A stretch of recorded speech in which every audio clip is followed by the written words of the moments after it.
안녕하십니까. 암호화폐 정보를 전달해 드리는 닥터 비트맨입니다. 네, 화요일도 슬슬 마무리되고 있습니다. 어떻게 오늘 하루 잘 보내셨나요? 오늘은 비트코인의 가격이 43,000달러를 다시금 넘으면서 투자자분들의 투자 심리를 한껏 끌어올리는 것으로 보입니다. 이 비트코인의 가격은 2.87% 상승한 43,300달러대에 나타내고 있으며, 이 위에 이더리움은 1.85% 상승한 2,300달러대에 나타내고 있습니다. 이 BNB의 경우는 1.54% 상승, 솔라나는 5.42%, XRP는 1.47% 상승한 모습 나타내고 있는데요. 비트코인의 더미넌스를 한번 보도록 하겠습니다. 비트코인의 더미넌스는 51.2%, 이더리움 더미넌스는 16.7%에 나타내고 있으며, 비트코인의 반감기는 73여일 정도 남아 있는 것을 확인할 수가 있습니다. 네, 이제 다가오는 2월 설날이 점점 다가오고 있습니다. 이 설날이 다가오면 설레기도 하지만 마음 한켠에 부담도 생기기 마련입니다. 이제 2월 10일부터 시작되는 설날, 사랑하는 가족들, 친척들에게 안부 인사를 드려야 되는데 부담이 자연스럽게 되죠. 그래서 이번엔 선물용으로 부담스럽지는 않지만 받는 사람이 느끼는 감정은 너무 좋은 것 받은 것 아닌가 싶은 생각이 드는 상품을 가져왔습니다. 보자마자 이거다라는 생각이 드실 것 같은데요. 바로 산양산삼입니다. 이제 링크는 고정 댓글창에 남겨놓았습니다. 이 정다운삼과 닥터 비트맨 채널이 파트너십을 맺어서 판매가 18만 9천 원 산삼을 구독자분들께 63% 할인된 6만 9천 원에 제공해 드릴 수 있게 되었는데요. 이 정다운삼의 경우는 이미 아시는 분들은 잘 아시는 브랜드입니다. 절대로 저렴하고 저품질의 산양산삼이 아닙니다. 이제 현재까지 약 180만 뿌리 이상 판매할 만큼 소비자들에게도 인정받은 삼이다라고 보시면 되는데, 이벤트 기한은 2월 6일까지이며 부담스럽지 않은 가격에 꽤나 괜찮은 선물 효과를 낼 수 있다라는 생각이 드는데요. 이 포장도 고급 한집 박스로 포장이 되어 배송이 됩니다. 포장부터가 선물하기 딱 좋을 것 같은데 이번 설날 선물 걱정 덜으셨으면 좋겠습니다. 네, 이제 정말 얼마 남지 않았습니다. 이 한국 시간으로 2월 1일 새벽 이 미국 중앙은행인 연준에서 올해 첫 FOMC를 통해 기준 금리를 동결할 것이라는 전망이 지배적인 가운데 향후 금리 인하 시기를 둘러싸고 어떤 힌트가 나올지 시장이 주목하고 있습니다. 이 연준은 현지 시간으로 30일 이틀간의 FOMC 회의를 열고 기준금리를 결정하면서 31일 제롬 파월 연준 의장이 기자회견을 할 예정입니다.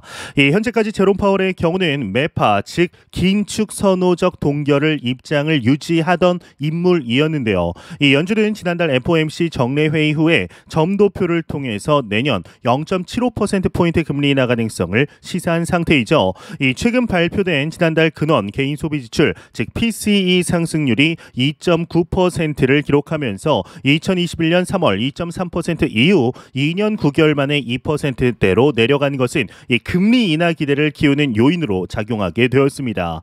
이제 반면 지난달 미국의 비농업 일자리 증가치가 전월 대비해서 시장 전망이었던 17만 건을 넘어서며 21만 6천 건으로 나오는 등 이 노동시장과 소비가 여전히 견조한 모습을 보이는 것은 금리 인하 기대에 제동을 걸고 있는 모습인데요.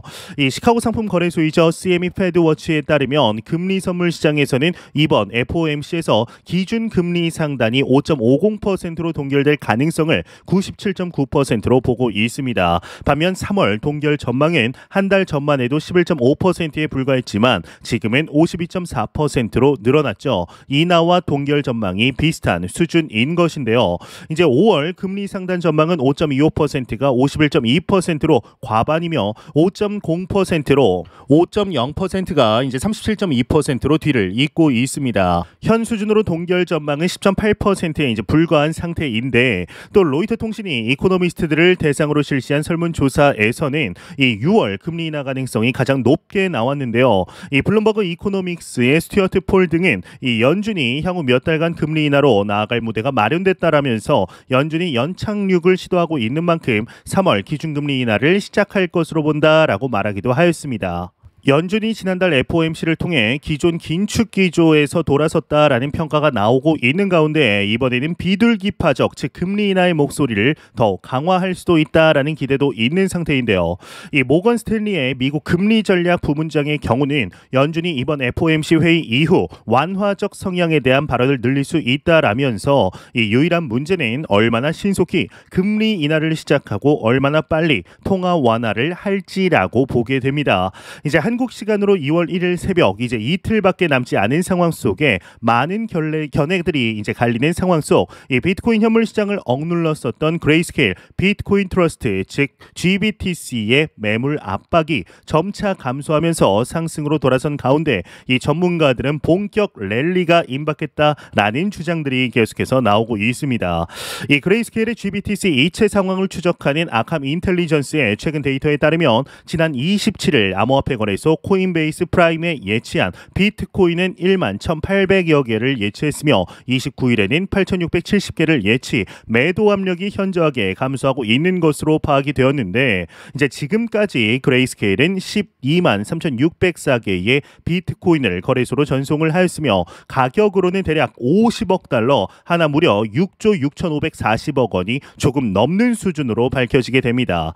이 지속적인 매도 활동에도 불구하고 코인베이스로의 최근 이체는 물량이 ETF 승인 이후 최저치를 기록했다라는 점에서도 주목이 되는 것인데요. 이러한 진전은 공포 분위기에 휩싸인 투매 즉 과매도가 줄어들고 있음을 시사하며 잠재적으로 가격이 또 다른 상승세를 타면서 12일 이후 하락폭을 다시 회복할 수 있는 길이 열렸다라는 것을 의미하기도 하죠. 이 암호화폐 분석가 렉트 캐피털은 비트코인 주간 종가는 약 41,300달러인 주요 범위의 하한선을 넘어섰다. 이러한 하한선의 돌파는 향후 긍정적인 가격 흐름으로 긍정적인 가격 흐름으로 이어질 수 있다라는 신호라는 해석을 하게 되는데요. 이 추가적으로 RSI가 하락 추세선을 성공적으로 돌파할 경우 범위의 상한선인 43,800달러를 다시 터치할 수 있다라고 믿는다라며 이 범위에 도달하면 가격이 추가로 회복되고 본격적인 랠리가 나타날 수 있을 것이다 라는 점을 강조하게 됩니다. 한편 암호화폐 기술 회사인 젠3의 최고 경영자인 샘슨 모우 역시 본격 랠리가 임박했다라고 주장하였는데요. 이 샘슨 모우는 암호화폐 거래소 비트파이넥스에서 활동하는 고래들의 축적량이 눈에 띄게 증가하고 비트코인 해슐레이트가 늘어나고 있으며 상장 지수 펀드 유입 금액이 상승하고 있다라는 점을 들게 됩니다. 특히나 샘슨 모우는 비트코인에 대한 야심찬 예측을 굽히지 않고 있으며 비트코인 기준 작년 12월 언급했던 100만 달러의 가격 목표를 유지하고 있는 상태인데요. 이제 이 밖에도 스카이브리지 캐피탈의 창업자인 앤서니 스카라무치도 반감기 이벤트 후 현재 가격보다 최소 3배 이상 상승할 수 있다라며 장기적으로 40만 달러, 한화 약 5억 3,272만 원으로 예상하며 낙관론에 가세하고 있는 중이죠. 그 근거로 지금까지 비트코인 반감기 이후 강세 기간이 약 18개월간 이어졌다라는 점을 들게 되는데 특히 중국 자산운용사들의 홍콩 법인이 비트코인 ETF 판매를 위한 승인 신청이 이루어지는 등 글로벌 기관 투자자들의 비트코인에 대한 관심이 증가하고 있다. 라는 것 또한 향후 장세를 낙관하는 근거가 되고 있는 중입니다. 과연 모두가 기대하고 있는 이번 상승장 어떻게 진행이 되게 될 것인지 충분히 기대해보아도 좋지 않을까라는 생각이 듭니다. 네, 공포탐욕 지수 한번 보도록 하겠습니다. 이제 전날 대비 이제 6포인트 상승한 61포인트를 기록하면서 그리드 탐욕 단계에 나타내고 있습니다. 이 지수는 0이면 공포, 100이면 낙관을 의미하게 되죠. 이제 대한민국도 IT 서비스에 대한 갈라파고스화가 심한 국가입니다. 일단 워드 프로그램을 국가가 한컴 오피스로 이용하다 보니까 기업들도 자연스럽게 한컴 오피스를 이용하는 추세입니다. 이 포털도 그렇습니다. 구글이 많이 올라오긴 했지만 여전히 한국 포털 시장은 네이버가 꽉 잡고 있는 것이 사실이죠. 예전만큼 못한 것은 사실이지만 여전히 검색할 때 네이버 역시 꼭 이용하게 되는 서비스인 것은 분명합니다. 2000년대 구글의 지메일이 선풍적인 인기를 끌기 시작했었습니다. 미국에서 대해서는 구글에 검색하면 모든 정보를 다 확인할 수 있다라는 이야기를 책에서 자주 확인할 수 있었습니다. 그러던 것이 이제는 구글의 지메일을 사용하지 않는 사람이 없을 정도이죠. 이 오피스 프로그램도 마이크로소프트 오피스뿐만 아니라 상당 부분 구글 독스를 이용하는 분들이 늘어났습니다. 이제 저만 해도 이제 구글의 지메일과 구글 독스를 이용하고 있는데 그러면서 점차 단일 서비스로 전 세계가 묶이는 변화입니다. 일본도 오르고 미국도 오르는데 한국만 답답한 게 있습니다. 네, 맞습니다. 바로 주식입니다. 이제는 한국에서도 미국 주식을 하는 사람들이 워낙 많아졌고 그간의 부진을 보며 주식은 역시 미국 주식이다 라고 생각하는 사람들도 많아졌습니다. 요즘에는 쉽게 미국 주식을 할 수 있는 방법도 많아졌죠. 이렇듯 모두 단 하나의 서비스, 이제 단 하나의 시장으로 몰리는 모습이 펼쳐지고 있는데요. 이러한 추세는 점점 더 심해질 것으로 보입니다. 특히나 오픈 AI가 챗 GPT를 발표하면서 언어와 국가의 벽이 더 크게 허물어지고 있죠. 이 뉴스도 X를 이용하는 편이 더 빠르고 필터링도 없습니다. 이렇게 서비스와 자본시장이 단일화됨에 따라 단일 통화의 필요성 또한 대두되고 있습니다. 사실 이런 생각은 과거부터 있어 왔었죠. 페이스북이 이를 캐치하고 리브라를 시도했었는데 리브라는 달러나 유로화 등과 등가로 교환 가능한 스테이블 코인이었습니다.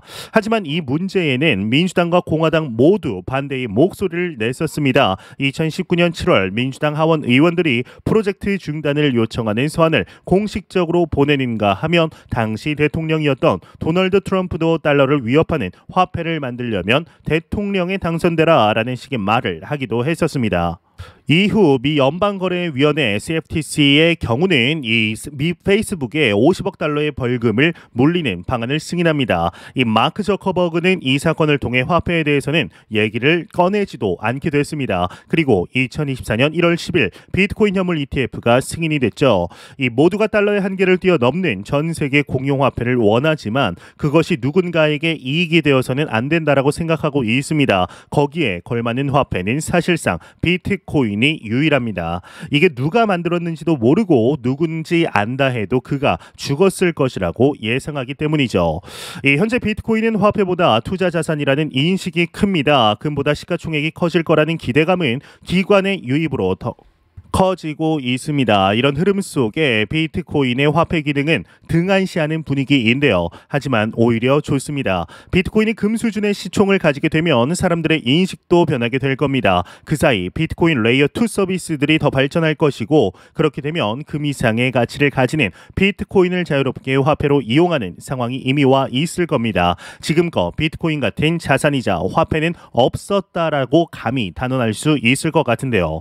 현재 우리는 너무나 좋은 시기 속에 실제적인 투자 이어가고 있습니다. 그리고 개인적으로는 이번이 자산의 계층을 바꿀 수 있는 마지막 골든타임이 될 수 있을 거라고 생각을 합니다. 이후에도 다음 반감기에도 비트코인이 상승을 하겠지만 지금과 같은 그리고 과거와 같은 높은 상승세를 보기는 다소 어려울 것이다. 이 주식과 같이 상승률이 소폭 하락 및 안정이 될 것이다 라고 보고 있습니다. 모두가 안 좋다라고 할 때 투자를 해야 그 자산의 기회가 있는 법이죠. 제가 말씀드리지만 지금은 매도할 때가 아닙니다. 매수할 때라는 점을 잊지 않으시길 바라면서 저는 이만 물러나도록 하겠습니다. 항상 제 영상 시청해 주시는 시청자분들, 구독자분들 너무나 감사드립니다. 저는 더욱 도움이 되는 영상으로 찾아뵙도록 하겠습니다. 지금까지 닥터 비트맨이었습니다. 감사합니다.